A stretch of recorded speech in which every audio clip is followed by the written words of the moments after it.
munafuki idan bai tuba baya ne. Ƙarshen munafiki aikin kunya ne. Munafuki ke munafika so ku tuba.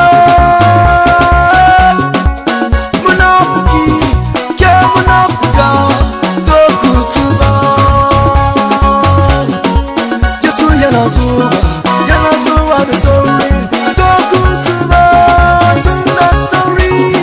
Yesu yana zuwa so ku tuba tun yanzu. Ƙarshen munafuki menene? Ƙarshen munafiki aikin kunya ne.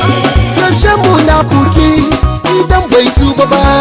Ƙarshen munafiki aikin kunya ne. Nace ƙarshen munafunci menene? Ƙarshen munafiki aikin kunya ne.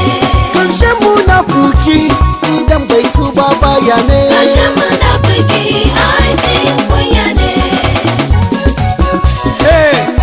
Munafunci ba abu mai kyau bane, ba abun yi bane, kuma munafunci dodo ne yakan ci mai shi.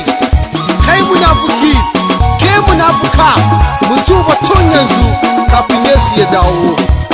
Abokina Akila mai kace kwarai da gaske munafici ba abu ne mai kyau ba.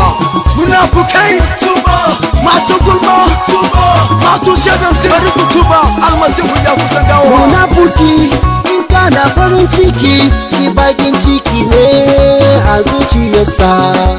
Munafuka in kina farin ciki kushin ki take yi a zuciyarta. Ba sa so su ganka kana da riya sai dai wahala. Munafukai ku zo ku tuba, munafukai gaskiya ban ma ku tuba. Ƙarshen munafuki menene? Ƙarshen